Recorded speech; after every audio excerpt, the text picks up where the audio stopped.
You're listening to Out of the Box with Rosie Tran. Out of the Box is sponsored by hugmetees.com. Spread love, give a hug, hugmetees.com. Guys, I want to thank all the new followers for coming over on SoundCloud, although we don't have as many followers as we'd like. So if you are a SoundCloud subscriber, please go to soundcloud.com/outoftheboxpodcast and click on the follow button. We have the listens, but we don't have the fans, so that makes me sad inside. Also, as you guys know, we are always on iTunes and Stitcher Radio. And if you go on iTunes and click on the subscribe button, it helps us out a lot. And as always, positive comments, positive comments, positive comments. I am here today with writer, comedian, and paranormal specialist, Liz Stewart. Paranormal fan.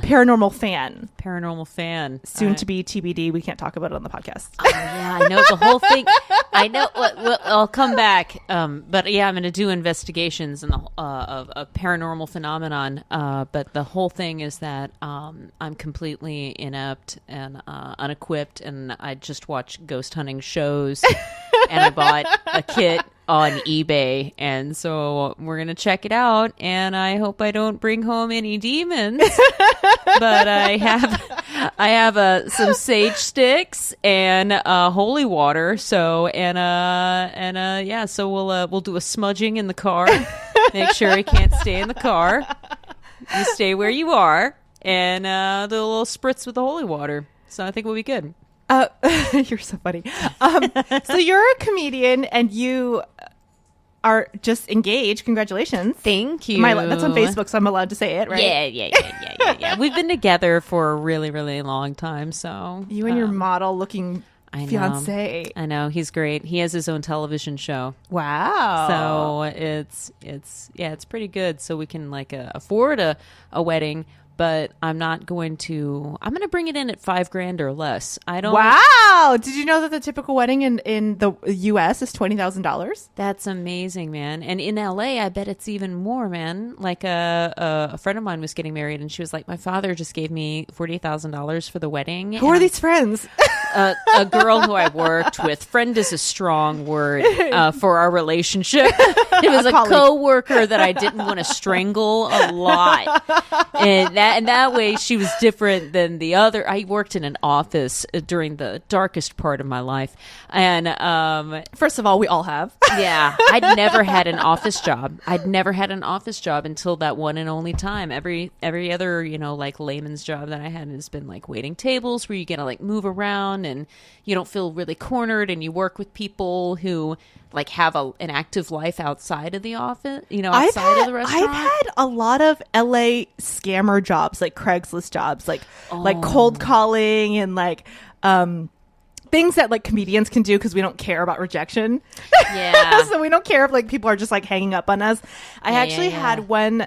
I want to hear about your dead inside life at the office job. But no. It's over now. It's over now. It's been it's over, and I'm never going back, and I don't have to because you're I have a hot hubby. I have a hot brings home the bacon. That's right. That's right. I'm hoping I can get my own show soon so I can spoil him the way that he's spoiling me. Aww. I'd love to be able to do that. Hashtag cute. I know, he's very cute. And I'm cute because I associate with him. I'm cute by association. You're pretty cute, Liz. Oh, thank you. You're pretty cute. You're cute. Oh, thank you. You're cute. You're cute. Okay. But it's weird being an actor comedian because you do work some of those odd jobs that I don't think, they talk about the recession, they talk about people struggling to get work, and they talk about all this stuff, but I don't know any other group of people aside from vagrants that have worked some of these odd jobs that actors and comedians and writers do. Oh, yeah. In between gigs. It's because everybody comes here looking, for their own television show, they're going to be passed out at the border, There was actually an NPR story today as I was driving in the car running errands talking about if you want to be a famous stand-up comedian, just move to LA. I was like, is this a real NPR story? And then they went on, they interviewed this girl at Meltdown Comics and interviewed a couple of places. They're like, LA's the place to be to make it. And they made it sound, even though it's NPR, it was pretty biased. I thought it made it sound like they were handing out sitcoms. Just fly with a wing and a prayer. And you'll get I know. I was like, that's not realistic, guys. No. Well, my guy, it took him 11 years to become an overnight success. And that's the same. And he's a comedic actor, and we're in the same sketch group together. You know, I mean, it really does take time. And if people think they can move out here and in a year have their... I think everyone hears the Ashton Kutcher story of he came out here, got signed with a modeling agency, and then booked that 70s show like a week later. And that's like not... And there, you know, there's like the Jennifer Lawrences too. Oh, well, she got this, and then she got in that Hunger Games, and she's a huge star, and then she got an Oscar. Those are... It's like, I think Sam Tripoli, comedian, said to me, he's like, that's the equivalent of winning the lottery. He's like, most people, it's 10, 15, 20 years. I mean, look at Christopher Waltz from Inglourious Basterds. You know, he was in Germany doing obscure theater, regional theater for years and years and years. And then he is in, I think, his 50s now befw he broke out as a huge star. I mean, James Cromwell he was doing it for forever. Look at Dean Norris. I saw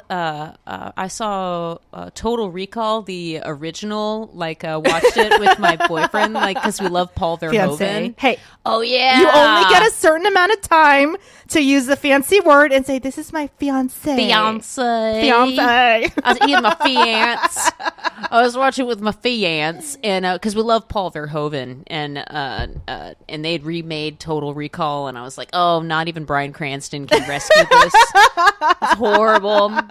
And so we were like, let's watch the real one, right? And is it late 80s or early 90s? Oh, I think it's late 80s. Late 80s. I think it is. It definitely feels late 80s. Okay. I don't know. My guy would be able to tell you, off the top of his head. I don't know. I'll have to IMDb this right now. No.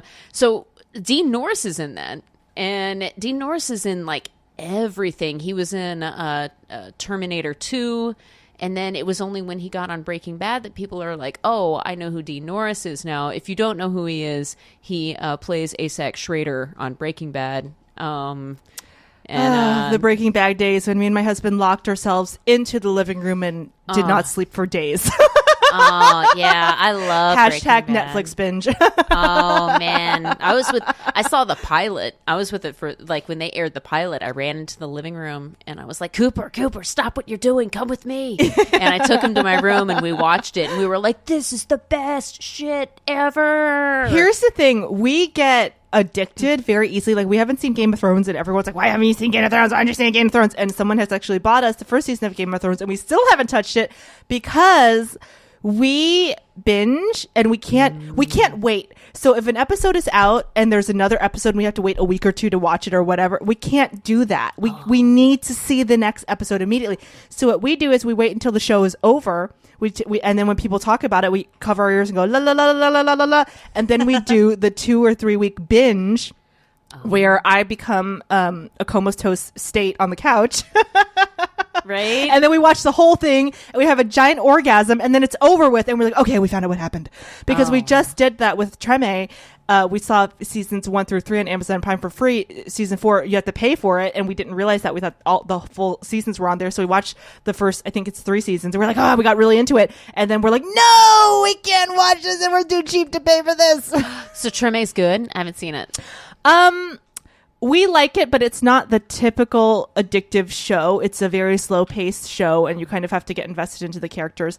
I was avoiding it because I'm from New Orleans, and I have seen so many bad New Orleans fake bad shows that I didn't want to, but I'd heard a lot of good stuff about it. The only thing that made my skin crawl a little bit, and this isn't something just narcissistic about me. It's just I was upset about it. There's a Vietnamese girl character that is my life, and I was like, why didn't I go out for this role? And the girl that's playing it is Chinese, and she's not even Vietnamese, and she's not even from New Orleans. So that just made me a little bit angry. Yeah. Even though she does a great job. She was a good actress and she did a great job. But the whole thing with the directors and the executive producers, like, oh, we wanted to use as many locals as possible. We wanted to use local actors and we wanted to have realistic actors. And I think one of the female leads who dates one of the trombone players is actually a local actress. And she has a pretty big chunk in it. So it's pretty impressive that they used a local actress. So I was just a little bit, that was just a personal... and it wasn't an ego thing, like it made me angry because I didn't go out for it. It would just made me angry that she wasn't Vietnamese and that I felt like I should have gone out for it and that she's actually playing my life. Like her storyline is like my life in high school. And I'm like, no, because she's like dating this musician. I was like dating this musician in high school and the musician is a drug addict and my ex-boyfriend is a drug. I was like, no, that's me. That's my life. Like, that's me. Oh, wow. That's me. Well, yeah, well, get on to your your agent or your manager and be like, "Yo, man, what the hell?" Literally, it's like and then her dad is Vietnamese, and he like won't let her date, and I'm like, "That's my dad." And then they had to get married, and that was my dad. And I'm not spoiling anything because the way the show is, you can know the whole plot and it doesn't spoil anything because it's all about getting invested in the characters. Right. So the plot, it's not like a cliffhanger like type show. You just get invested in their lives, and it's kind of a slice of life, but. I'm tangenting about myself, and I don't care about myself. Right. I care about you, Liz. I care about you too. So let's talk about it. So basically, I was saying we binge. So I can't. Yeah. I can't. So you can't handle like watching Walking Dead right now? I can't handle it. Oh. Don't tell me. We know. We already have a list of pending. So Game of Thrones is pending. Walking Dead is pending. Things are pending. And we don't watch them until it's out, like for years. Like we've watched shows that have been out for years that everyone's been talking about. Did you clear through Battlestar Galactica? We haven't. We didn't watch. Have you seen the Portlandia? No. On Battlestar Galactica? No. See, I hadn't seen Portlandia. I should. Portlandia is pretty funny. But it's weird. Like I'm a comedian. But I prefer watching horror and drama. When I tune in for like, because you're done with comedy. You're like, comedy's like 24/7, right? Yeah, it's lately I've been able to like watch like Kroll Show, which is awesome, and Better Call Saul is hilarious. It is. So it's more funny than dramatic. It starts kind of. Breaking Bad started out as listed as a comedy. There's funny part. It's dark comedy. Yeah, it was listed as a comedy for the first like season, or and maybe even the second season, and then it was comedy drama, and then it switched to drama. So maybe because they had Bryan Cranston as the lead, and people are so used to him with Malcolm in the Middle that they were like, oh, it's a comedy. Well, like the relationship, they were very there were comedic elements to it, and even the gore is like comical, when like first episode or second episode when they have to liquefy Crazy 8 or Crazy 8's friend in the tub, and he gets the wrong tub. Yeah. Hashtag spoiler alerts, guys. Oh yeah, if you haven't seen Breaking Bad by now, I don't care if I spoiled that scene for you, because you need to really watch the whole thing. Even if that's just one scene, like the whole series. I love the series. Great. The only episode I had an issue with was the stupid weird Fly episode. Oh, Fly! Everybody doesn't like Fly. Nobody likes the Fly episode. I like Fly. I thought the Fly episode was literally. They're like, okay, we need an episode for this season. Let's just write something. You know what? It's like the one thing, how when people are freaking out about their own lives and they're like, I've just got to clean my house. They're having like an existential crisis or something. Yeah. It's like this is the one thing that I can control. And it's kind of like when abusive men have like their lives are going out of control and they tell their girlfriend what she can and she cannot wear. Yeah. It's like you have one thing. Everything else in your life sucks. So you have one thing you can control. And at that point in time, Walter couldn't control, his business. He couldn't control his wife. I get it, family. But did it have to be a whole episode? Like, it was like wasted. Like maybe it could have been 15, 20 minutes. And it also exemplifies, though, his relationship with Jesse at the point, because Jesse's the only one who was like, okay, you're crazy, but I'll go with you on this. And it foreshadows like Jesse's ability to get the Fly. To take out Jesse ultimately kills the Fly for Walter. Okay, I feel like this is an English literature class right now, and you're breaking it down, Liz. I like symbolism and foreshadowing, And at first I didn't like Fly either, but I watched it again. I can't believe you watched it again. I watched it again. Painful, slow episode. There's a lot. It's slow, but there's a lot going on behind the eyes. Yeah, but it didn't need to go on for an entire episode. I can see that. I can see how I got it. I got the gist of it. I got some of it, not as deep as you just described, but I did get a lot of it. And I thought, okay, this does not need to go on for this long. It was painful for me. Here's the thing. I don't like slow and mild pain. If you tell me to hike up a mountain, I can do that. If you tell me to stretch for like half an hour, that I can't do that. Stretching, like that, paper cuts, like mild, like if you want to ever torture me, ISIS or whoever captures me, anything slow, like Chinese water torture stuff, I can't handle it. I need if you want to cut me, beat me, I'm fine with that. All right, that's on my Tinder profile. But if the slow torturous things, like I can't, because I can get over stuff really easily. But if it's like goes on, it's like that bugs me even more. Yeah. Let's talk about you.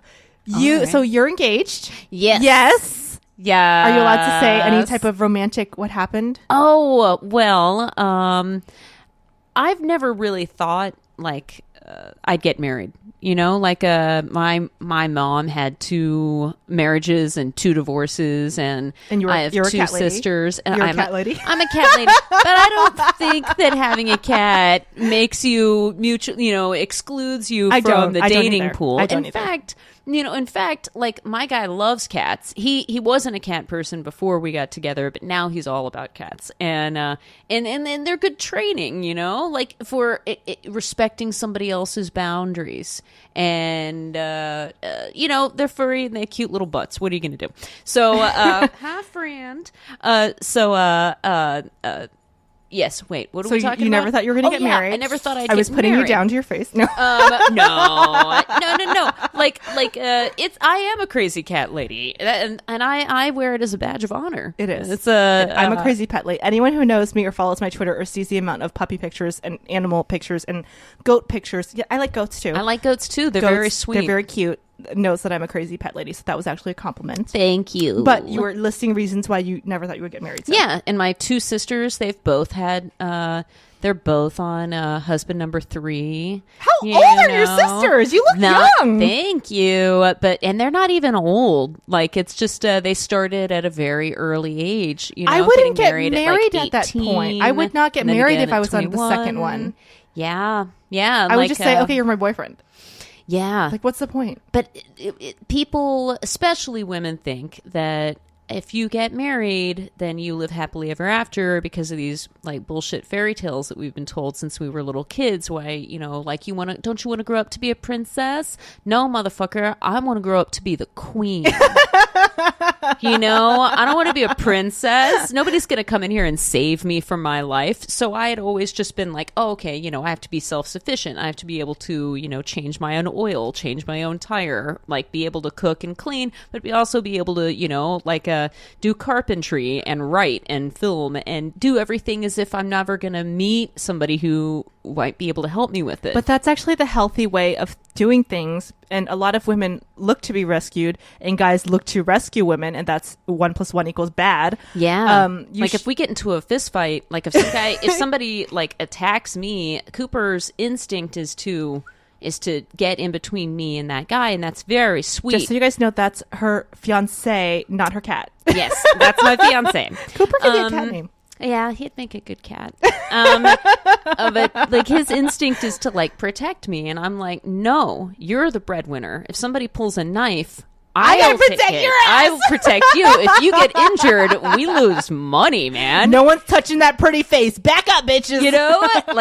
Fucking back up, man. And and plus, like he plays a superhero on TV, so like he knows some moves, but like he's never, I was raised in a very abusive household, so like I can walk a hit off. It's fine. I've been hit before, motherfucker. Is that all you got? You're not gonna fucking scare me, so like I never like had this,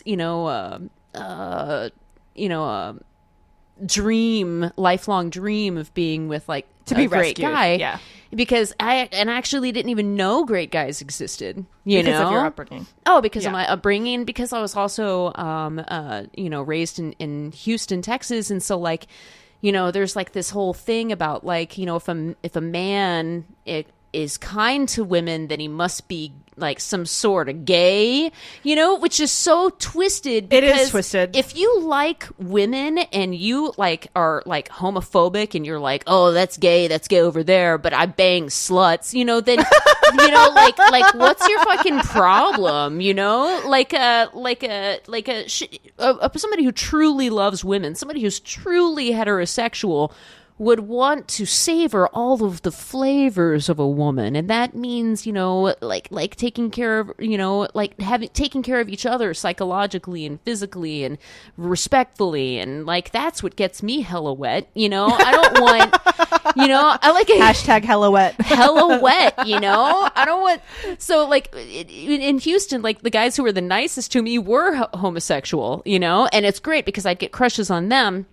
It would keep me out of trouble. I didn't get pregnant when I was in high school, because Richard didn't want to put it in me, and that's great,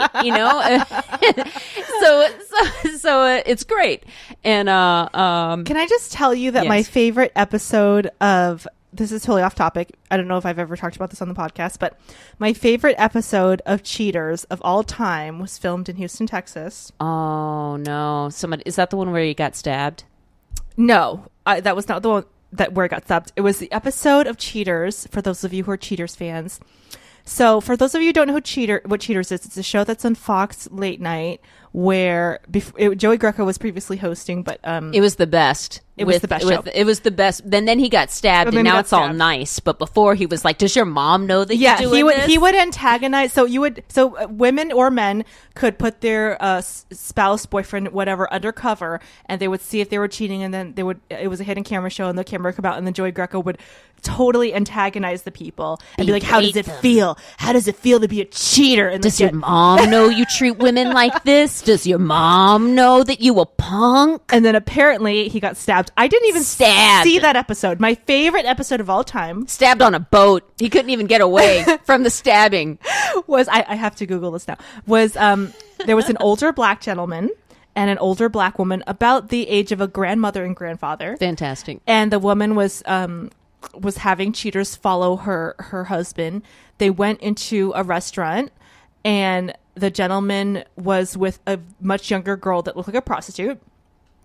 And the woman, I mean, she was like a sweet black grandma, and she was crying. She's like, "How could you do this to me? We've been together for 20 years.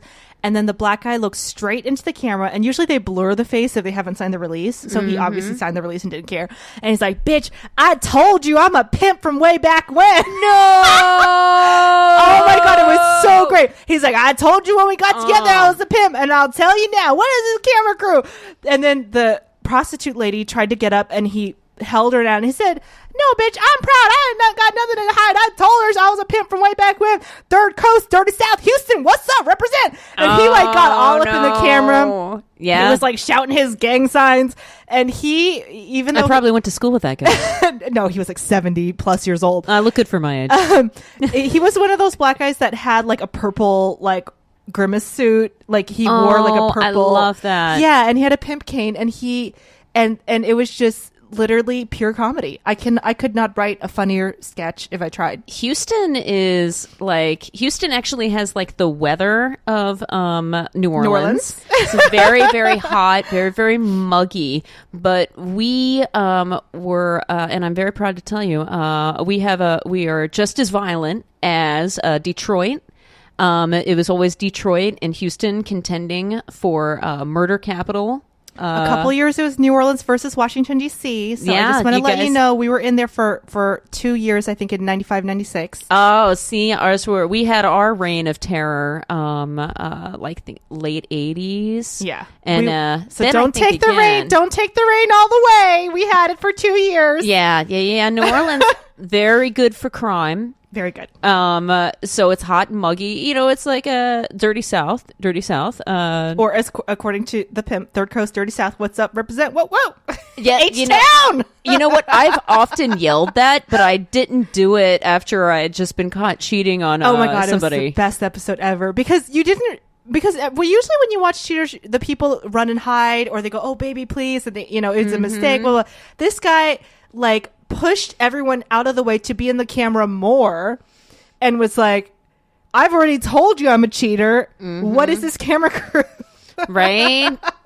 You can't surprise me. I surprise you. Ha ha. I surprised you by being exactly what I told you I was. And the hilarity was that he literally looked like someone's grandpa or possibly great grandpa. He looked pretty old. Oh man! So he was purchasing.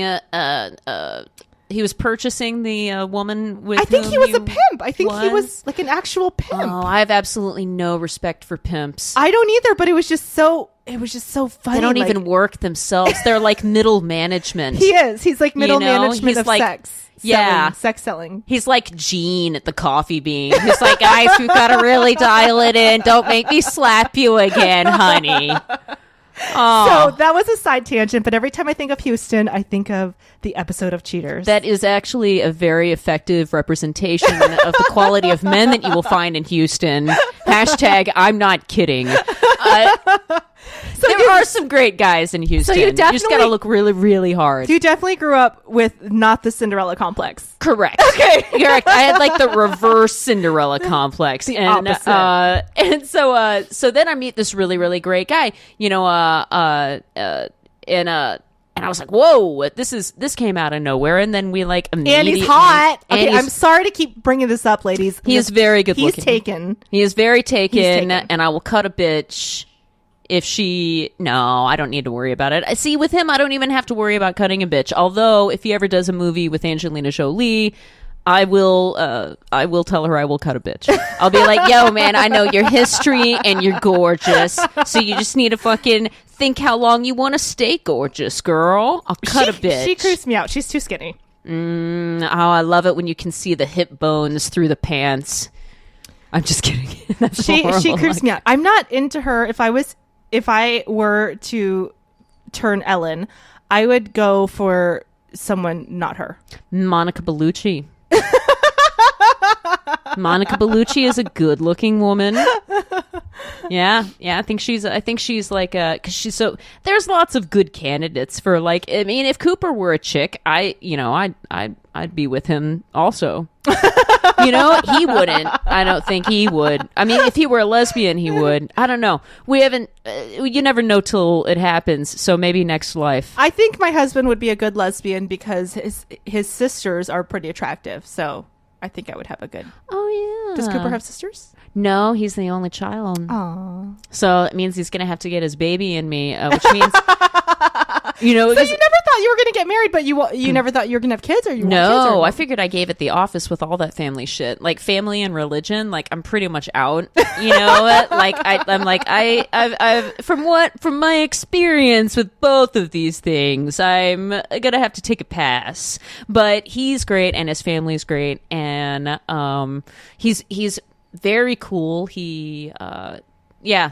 Yeah, he's very sweet and he's kind and he's like physically such a strong specimen and such a good-looking specimen, but like even like emotionally he's also very, very like strong. He's strong enough to be vulnerable, and I think that's is very important. And and he's from England, so he doesn't have like all of that like no offense to American men, but you don't have to be tough all the time emotionally because you're not really in the moment if you can't live in it and experience it and talk about it. It's the people who are wusses who don't let their emotions come out in a healthy way. Well, let's talk about that because a lot of people, especially men, think that they have to be quote unquote men. And they're told that from a very early age. Are you going to man up? Are you going to be a little girl? Are you going to be a girl? Like, as if being a girl is the worst thing that a man can be. But not only that, but they're being taught this by men who may not necessarily be whole themselves or be addressing whole parts of their bodies. And just so you know, being quote unquote tough, there is a price to pay for it. I met a man who was a professional boxer, and he was very physically big, and very physically strong, and also was a bouncer. And he, I have seen that man, he's a very close friend of mine, cry like a little baby. And he said that holding that tough guy image all the time and being that, that he was a bodyguard and a boxer and other things, he just felt inhuman. Yeah. Because he wasn't able to express. He said, I'm a loving guy. I have a wife. He has a wife and kids. And he's like, and I want to be gentle. I want to hug my wife. I want to be intimate. I want to be romantic. I want to show my kids. And he said, because of where he grew up in a very rough neighborhood. Yeah. And he said, because showing that rough side all the time, he's like, it's exhausting. Yeah. And it's not normal or healthy. It's sociopathic in that you have to, like, if you express concern for someone other than yourself, if you express empathy, automatically it supposedly makes you weak. But what makes you weak is not allowing yourself to be who you truly are, which is all spectrums of emotion. Yeah. From anger and being hard and being tough to being soft, being loving, being caring, being gentle. And that is actually our natural state, because when you meet little boys before they've been totally brainwashed, they're, I love you, mommy. They're so loving. They're very so sweet. Loving. And then so when sweet. They start crying, then they get some asshole who's like, oh, boys don't cry. Men don't cry. You want to be a man instead of a boy, right? And you're like, men do cry. Like, have you ever, like, there's, when you look at, like, we'll take Breaking Bad. Jesse's a fucking man. Walt's a fucking man. Hank is a fucking man. They cry. They don't, and they express themselves, Obama's teared up during a speech. I mean, John Boehner, if you're a Republican and you're like, oh, I don't do anything Obama does. John Boehner fucking cries. He's somewhere crying right now. I've never seen anybody who cry. It's like he's got The Notebook continually playing in his head, and there's nothing wrong with that, I mean, I don't know if you want somebody crying, to be like, your representative, pull it together for the speech, but then allow yourself to be vulnerable, So for those of you who hear the quiet lull of whining in the background, that's our co-host Mitzi, the Jack Russell Terrier. This is about her dinner time, so you guys might have to hear the lull of whining for the rest of the episode, because do you want to feed her while I read it aloud from a book? No, actually, she usually barks once or twice during the episode. Oh, yeah. But I think this episode will be the quiet lull of whining. Oh, Mitzi. So, animal rights activists, you can come knocking down my door. I'm making my dog starve for an extra half an hour. Oh, Mitzi. Oh, Mitzi. She's so cute. My guy's mom has a dog named Mitzi. She rescues border collies. She's Methodist. And no, the dog. Mitzi's Jewish. Oh, I didn't know. It's a Jewish name. It is a Jewish name. I did not know that. Every now and then people will think I'm Jewish, and I'm like, no, but thank you.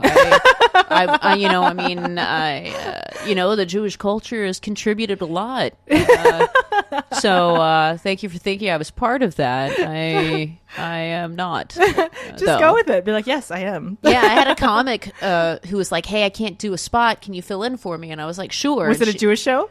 Yeah. And she was like, you're Jewish, right? And I was like, no, I was raised Assemblies of God, which is horrible. So I understand persecution.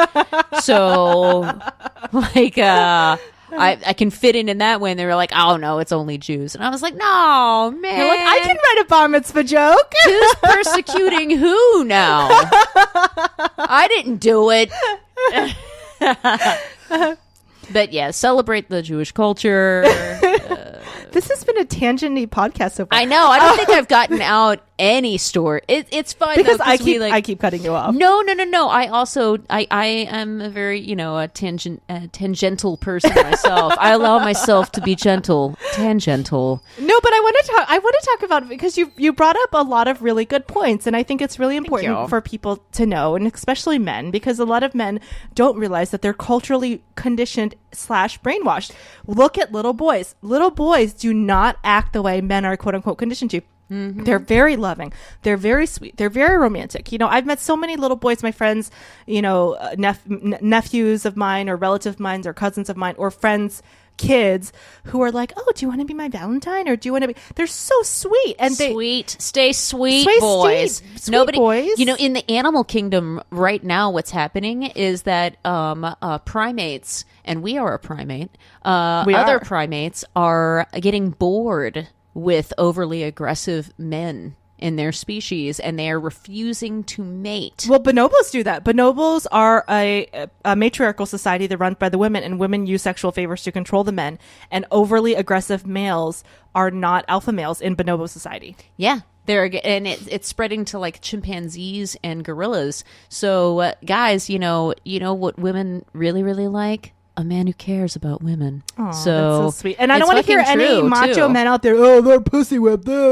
It's like, no. And what's so wrong with being pussy whipped? Like, if you talk, I had this one roommate who we found off Craigslist. Don't do it. And she got in my face, and she was like, he'll do whatever you say because he's pussy whipped. And he was like, yes, I am. He was like, I love pussy. What do I need to do for pussy? I get lots of pussy. You know, like, what's so wrong with being pussy whipped? You know, like, I'm you know, affection dick whipped, you know, by my man. I mean, he doesn't whip me. Don't get a show pulled. But I love loving him, and he loves loving me, and we love doing things for each other. I don't think that there's anything wrong with it. In fact, it's like a really great way to live in positivity and light and like a. But I liked what cool. I liked what you talk about of saying, hey, I never thought a guy was going to rescue me, so I kind of rescued myself, and I think that more people need to. I think what's taught in our current society is a codependent and very, very unhealthy relationship 50 Shades style. of Grey. Take 50 Shades of Grey. That's what's happening right there. She's going to get rescued by this guy, and then he's rich and he's good looking, and she's going to change him. That's the biggest fucking fairy tale of it all. He's like, I don't get into relationships. And she's like, oh, really? I'm going to change you. Yes, and nobody can change anyone. You cannot change people. You have to accept them for the way they are, and they have to change themselves. Amen. Even if your pussy made of gold, you can't change a man. It's or nothing. Platinum or diamonds. Amen. And if it were, and you can't change painful. A woman. You just can't change people. Can't change people. They have to want it for themselves. You know. And you, as much as you try to show them, I mean, how it's like a weird ego thing too, where a lot of people will actually resist change even more if they feel, even if they want to change. You know, say someone wants to quit smoking, let's give an example, and their spouse keeps nagging them to quit smoking. Even if they want to quit smoking, right? This goes against all logic, but there's actually scientific studies that show this. Their pure ego will resist the nagging to try to be right over the other person, because our ego always wants to be right and validate itself. So Correct. Even if you want to quit smoking, and if your spouse keeps nagging you to quit smoking, you'll want to quit smoking less. It sounds like weird, but it's how people work. Yeah. So when you try to change someone, they'll want to do the opposite in retaliation of you, even if what you want them to do is what they want themselves to do. It makes no sense. But yeah, I think you can show them what works for other people. Like, you know, abusive men out there who might be listening, like, I'm not trying to change you. I'm just showing you what your life could be if you stop being such a piece of shit. So like, you could have a woman who really cares for you, because if you get the love of the true love of a good woman who truly loves a good man who loves her back, the two of you never have to worry about being caught on cheaters and him being like, H-Town, what Third Coast, player. You know, you never have to worry about shit like that, which is one of the reasons why I know that and let's be honest, my guy's better looking than I am, and I'm okay with it. But I know that I don't have to worry all about the podcasters him. are going to Google him right now. He's really, really, really good looking. I clean up nice, so I can she does. She cleans up. I clean up nice. I've seen her clean, and actually we can lie right now and say you're very clean right now because no one can see you. I'm fucking the most gorgeous thing you've ever seen. Right now, that's happening. But she's wearing 6-inch stilettos. Her makeup's perfect. I haven't fallen over in them. Can't walk in heels. I wear kitten heels, or I put on stilettos when I sit down, and then people can marvel at my feet. But yeah, like he's such a, like, I know that I don't have to worry about him because he could be alone in a room with naked supermodels and I wouldn't have to worry about him. Although I would come up and be like, "Yo, bitch!" I'd be like, you okay, would be yelling so H-Town Third Coast, and you'd be like, "Bitches, he's mine." Yeah, I'd be like, "How'd you get into my house, sluts?" And then I'd start slapping, and it would be really more of like a trespassing issue, I think, than like a you're trying to steal my man kind of situation. But there would be words exchanged. I would wager on that. So I just want you guys to know that I have a beautiful, funny, talented, and smart woman in my living room, and she's saying that she, among many other women, enjoys sensitive, caring, emotionally open-minded men, which is the opposite of what is taught in our society and many, many, many other societies, and is actually the opposite of what is healthy. So I would say maybe we should listen to her, and also I agree with her. So thank you. I agree with her. She agrees with me. Other women listening are shaking their head.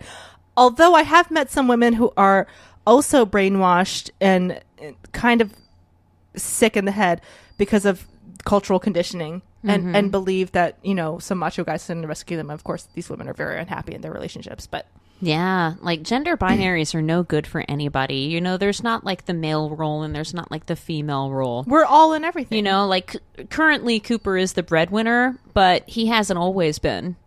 For a while I was taking care of him. He takes care of me. We take care of each other. And isn't that so much better when you have like a cohesive unit and you can, if it is you against the rest of the world, at least you can go back to back, and take care of each other. So like, gender binaries serve no one. Like pink and blue rooms for offspring. Fuck that. We're doing green and purple. If you want to love pink and you're a chick, you can do that. But I'm not going to tell you that that's what you have to love. I just don't like the whole put down of men as either metrosexual or gay or whatever. My husband drives a Prius, and I've heard a lot of guys, "Oh, Prius is a girl car. That's gay." It's like because he wants to help the environment. Like, I'm not sure what is gay about that. It would be gay if he were like deep throating the tailpipe. How did you know, Liz? And if the Prius is consenting, then go for it. You know what I mean? It's just silly, and it's a very provincial and basic and simple way of thinking to think if you drive a big, F-150 that you're masculine, and if you drive a Toyota Prius then you're a gay, liberal, left-wing hippie you're or compensating whatever, for gay, something. Homo hippie or whatever. Yeah. Yeah, if you've got an overly large car, I think you're compensating for something, like that's what chicks think, or like a guy in like a really expensive sports car who's like cutting people off. I'm like, oh, you have no love in your life. You have no love in your pants. You nothing, You heard it here first on Out of the Box podcast. So how did you get into stand-up? Well, I was always like an actor when I was in school. I do musicals a lot, and then I started after school. After high school, I started doing improv, and then I moved to Chicago for Second City, and I ended up doing stand up. Improv is kind of like the weed gateway drug of comedy. Yeah. Well, I'd always been doing I do like comedy, comedic plays and a couple of comedic films, and my heart was always gravitating towards comedy. So I always had it like in me, but I took the gateway drug and ended up doing stand up on a dare, and I had a really, really good time. And then was it really a dare, or did you deep down want to try stand up and just were waiting for someone to say do stand up? Maybe I did and I didn't realize it, but I hadn't, I'd seen it a few times and I hadn't. I mean, I don't know. When I was a kid, I would always go to the back room and listen to Richard Pryor and George Carlin and Eddie Murphy. And so, everybody that I looked to is like my performance heroes were stand-up comedians. I don't think I realized that I was good enough to do it too. You know what I mean? Mm-hmm. And I didn't give myself permission to even think about trying. I never thought that I'd be, in the same art as, Carlin and Pryor. And a lot of people think that stand-ups are crazy or that stand-ups are messed up or that, and I think there's this stereotype, but a lot of us are. But everybody's messed up. No, I don't think we are. In fact, I think the more and more there are some, but it's a very small percentage. And, Robin Williams just killed himself and other things have happened. And there's this stereotype of kind of the troubled artist. But the more and more I get to know comedians and I get to know, you talked about working your horrible office desk job. I've worked jobs too where people were just quietly dying inside and they had no outlet to talk about it. And those people were more crazy to me than stand-up comedians, because comedians, we're crazy just like everyone else, but we have an outlet to discuss it. So we're actually less crazy and more sane. And most of the comics I know are not these wild, alcoholic, crazy. There are some, but most of them, go and do their gigs and then go home to spend time with their kids or their family or their husband or their wife. And most working stand-ups who are in the business for a long time learn that you can't do that or you'll be dead. Oh, yeah. Amen to that. I'd never even thought about it that way. But yeah, you're absolutely right. I think everybody has a certain level of crazy in them. It's just like how you exercise the demons. And stand-up you get an outlet. It's very effective, like sometimes you have like a day that's so bad that like the only thing that's gonna get it out of you is like I gotta do a set. I gotta do a set, and I gotta have a nice long run. I like a nice long run to get energy out. Yeah, and I like a nice long set. And while I'm running, I think about what I'm going to talk about and how I'm going to phrase it, and then the architecture of the joke, so that it's just not a therapy session. Because I'll go see Gene. Some comics do that. They go and just talk on stage and vent about their day, and there's no punchlines. And you're like, this is not funny. like what was funny about that horrible day that you had. Exactly. And you can allow yourself to hyperbolize it for comic effect. Like that horrible office job that I had, it has given me such great material. And in a way, it was soul crushing at the time, but I'm kind of glad that I had that job, and I'm kind of glad that I worked with the world's most horrible person, Stacey Roat. Friend her on Facebook. It's STACIE. Oh God, I hope I don't get sued for slander. ROWAT. It's only slander if it's not true. So I don't think you'll be sued for slander because it is true. She is the most horrible person in the world. She and Michael Vick. So I've got a list. You two can make the list. But anyways, I'm glad that I had that experience because it gave me But didn't you fodder. find that so many people of all the odd jobs I've worked, a lot of odd jobs that I've worked in LA were other actors and comedians working odd jobs. But I've worked the 9 to 5, and I've been in an office of quiet, dying morals and quiet suffering, and people are just dead inside, just trying to make ends meet, and they're really, really miserable inside, and they have no outlet to talk about it. And that's when I realized that comedians aren't crazy. When people are like, oh, comedians are crazy, or after a show when some audience member would come up to me, I can't believe you said that. I would never say that. Yeah, but you were thinking it, and that's why you laughed at it, because I resonated with you. Yeah. So you would say it, but just not out loud. You know what? I'm gonna give this point to you. That was an excellent point. Like, comedians are not crazier than the general population. We're more sane because we have an outlet. Yes, they're the crazy comedians who are doing coke all night and crazy open micers. It's like half and half. But there's a lot of healthy comedians that I've met that I've been that they've used comedy as a healthy outlet for them, and that they do other stuff. I mean, I don't know if it's just all the new age stuff that's in the air that I love, that you guys know I love, and all the psychotherapy stuff that I love, but it seems like a lot of comedians are pretty grounded. I think that most performers get into it for attention, and then they evolve.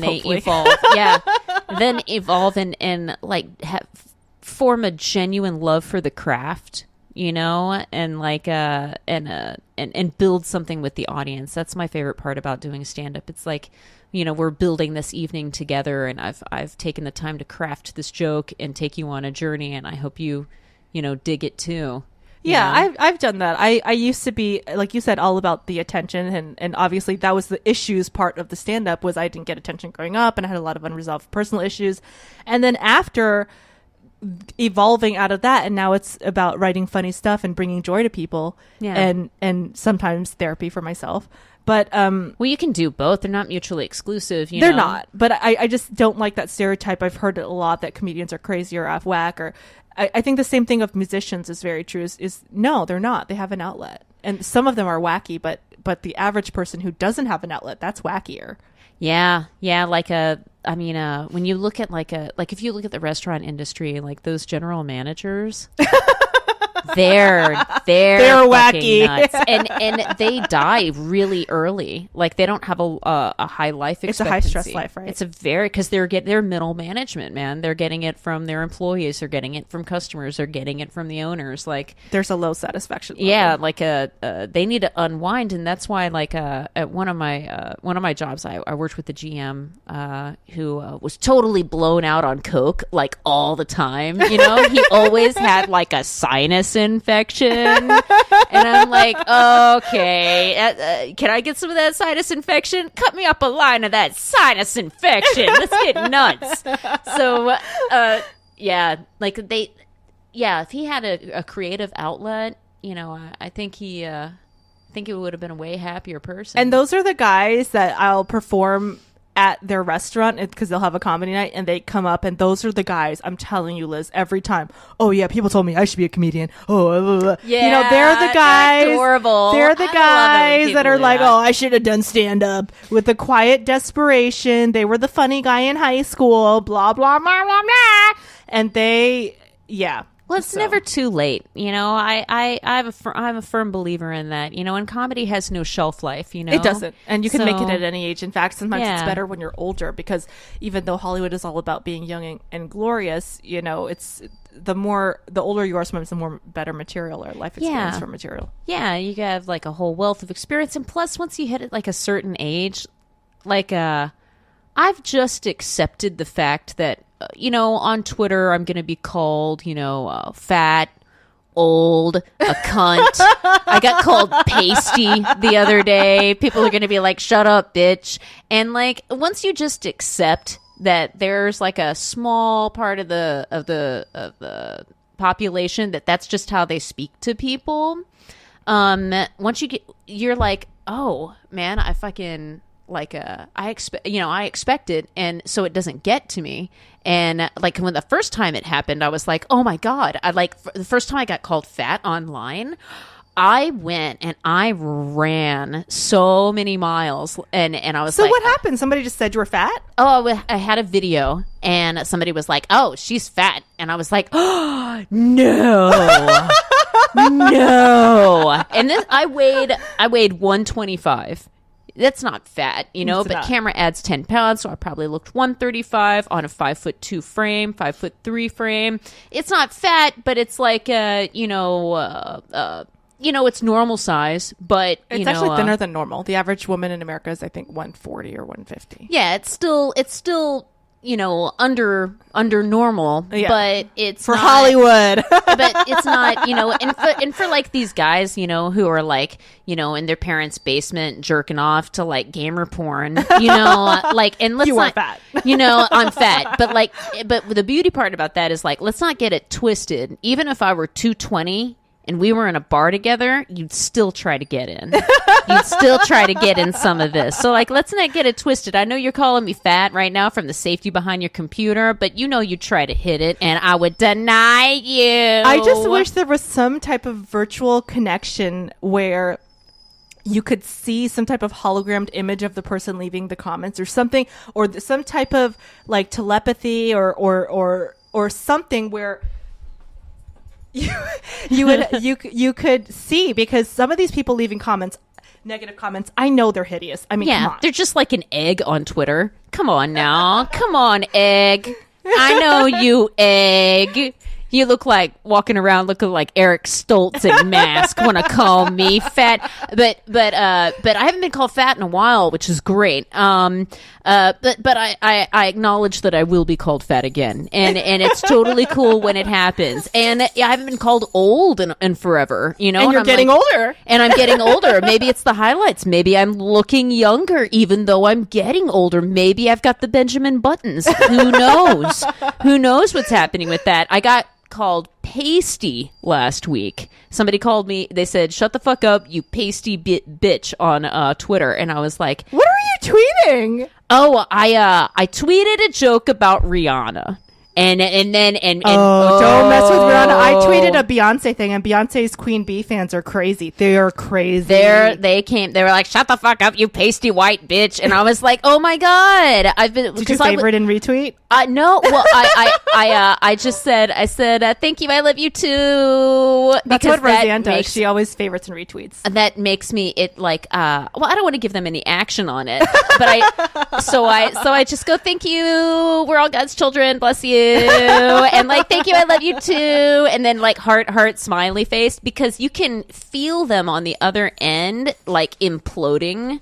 They're like I was gonna say something hurtful and maybe get some action off of this. No, bitch, you ain't getting no action, just like your dick ain't getting no action neither. Did you know that there's a psychology behind trolling? I actually tweeted this article out, but it was a while ago, so I don't know if I can find it. But there's a psychology behind trolling that people who are troll, they did statistics on it. People that troll, send negative comments online, and tweet negative things typically tend to be less socially what is it in real life? So they're antisocial. Socialized? Oh. They're antisocial. And they're usually negative, unhappy, and less attractive than the average person. Surprise, surprise. Surprise, surprise. Well, I mean, if you're tweeting, I had somebody tell me to go die at a house fire, and I actually have that quote on my webpage as indelible, wry, witty, delicious, and then I hope you die in a house fire. And I quoted the guy who said it on our YouTube video, and I was like, this is fucking fantastic, man. Because like, if you're tweeting that you really honestly hope somebody dies in a house fire, or calling somebody like, "Shut the fuck up, you fat, ugly, old, pasty, white bitch, then like, hey man, like, I can work it out, dude. Like, it out. I just think, hug it out, bro. Oh my god, I just don't understand the mentality at all. I guess I was so glad to be called pasty, because I was worried. I was worried that I was getting too much sun. You're not. I'm not. I'm very, very white. No, you're pink. I'm very pink. I have a pink complexion.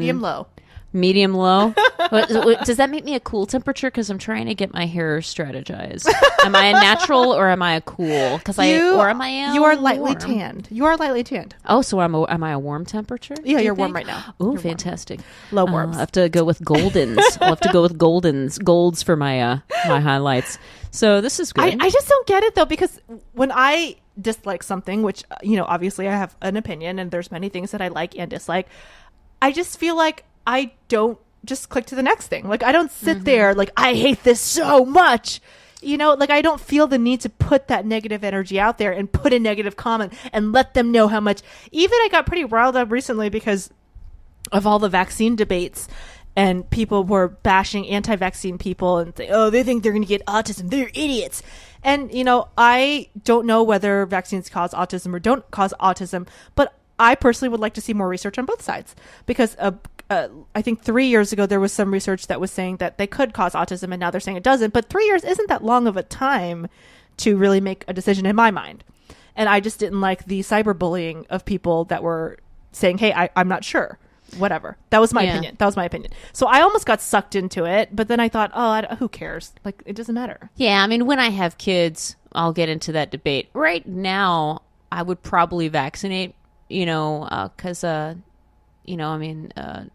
since people have stopped, there's a huge, surge in diseases that people previously were vaccinated. Right. And there's a correlation, like the data would suggest, I'm on the fence, not to be swayed either way. I just didn't like the cyberbullying. No. That was the aspect I didn't like, where people like, "You're a fucking idiot." It's like, no, and you're not going to get any traction with somebody like that. It's like, okay, list scientific facts. Don't just be like, "You're an idiot." Yeah. And I think that people like are either bitches or assholes. Like, and the internet just magnifies it, right? Yeah. And I'm an asshole because like a bitch will be like, "Fuck you, you don't know what you're talking about, and fuck you, and shut up, and blah blah blah." Whereas like an asshole will be like, "Oh, you kiss your mom with that mouth," an asshole has a sense of humor about it. So like you can let shit get under your skin, but make a joke about it. and then like time to probably move on, I just don't understand the negative hater comments and the trolls, and it's a very small percentage of the population. Plus, like I think people are inherently like they're cowards in their real life. That's their outlet, which is not healthy. And that's their outlet. Like somebody who gets cut off in traffic and they flat, like give the other person the finger and they're like, screw you, and then they're like at the red light with them and they're like and they roll up their windows and like lock their door and they're like, I hope they don't come over here and talk to me about how I just behaved. I wave at them. I smile. I've been cut off and cussed at, and me and my husband, he got really upset. And I said, let's just be sweet. And so we were at the red light and we smiled and waved and blew them kisses and they felt really uncomfortable. It was great. See, that's good. I had some guy with a road rage kind of situation come to try to, he parked his, it's always old white guys in pickups. and it's not an ageist thing, but it's always men of advanced years in pickups. Like there's like a redneck mentality, and they're like, oh, I'm gonna learn this woman how to behave. Oh, you're gonna learn me? I'm gonna pull a weapon, and I pulled a stun gun on one guy, and I was like, come on, motherfucker, I'll kill you in the street. She's an asshole and she's crazy. Yeah, because like nobody's afraid of me. I am 5'2" 3/4.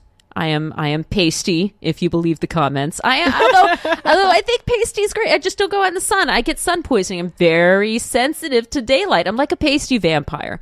I'm very petite. And nobody's afraid of a little white woman. You know what I mean? Like, nobody is afraid. So if you want to be able to have a life where you aren't constantly worried about being murdered or raped or stolen from, you have to be just a little bit nuts. Like, you gotta have a skilled in some form of weaponry or martial art. And also be lippy as fuck, because it's going to help you. It's going to help you out there. You'll be able to not engage, or engage. A good offense is the best defense in that situation, I believe. And then have something to back it up, just in case he doesn't believe you're crazy. But I've been trained by the best, so I'm the Yoda of crazy. You're the Yoda of crazy. I'll lift you out of the swamp. Like a downed starship. I'm not sure what this podcast was about, but we got a couple good points in there. Oh yeah, man! Like light and love and happiness, man. Be loving, crazy. Be crazy. Don't troll on the internet, or Liz will stab you with a stun gun. No, I don't know where you live. And that's the problem. That's why people are so brave. You can't yell it at Starbucks, but you can yell it on Twitter. Okay, I see you, coward, motherfucker. Where can people find you on Twitter so they can follow you and online and like you and tweet at you? I am on Twitter. I'm Liz Stewart ComEd. It was going to be Liz Stewart Comedy, but you only get so many characters, so I had to leave off the Y. And now it makes me feel like it's like, oh, ComEd, like it's some sort of education tool. But we're all learning together, so I guess it is. I also have a website. It is lizstewart.net. LizStewart.com is owned by a Playboy bunny.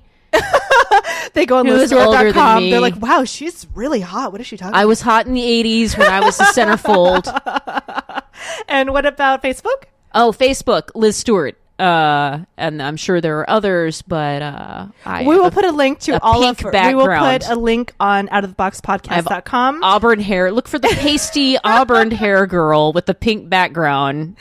We will have all of Liz's information on outoftheboxpodcast.com. Links to all of her social media sites so you guys can find it with one click instead of all of that.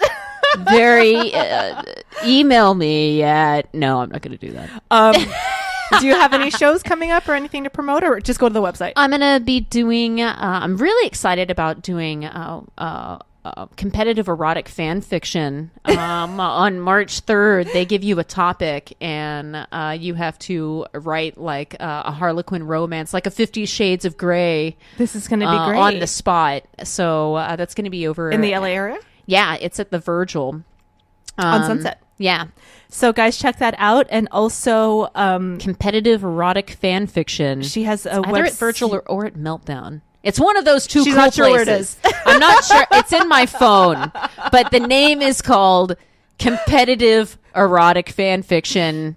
You'll hear stories of Gandalf getting it on with the chipmunks. Lots of fun things. And a web series TBD. We'll have to have you back for you to talk about that. Yes. I'm going to film that all next week. Investigating ghosts. So if you have any ghost stories or if you know of a place that is haunted, please contact me via any avenue you can find. Don't come to my house. And let me know. And I'll come to your house with my ghost hunting equipment. And we'll see if the undead are in your home. And our co-host, Mitzi, has given up on getting her doggy dinner, so she will be served after the podcast. But guys, if you like us, go to outoftheboxpodcast.com and click on the donate button. We're now accepting Litecoins and Bitcoins and all alternative currency. And as always, we are on iTunes and Stitcher Radio. Guys, positive comments.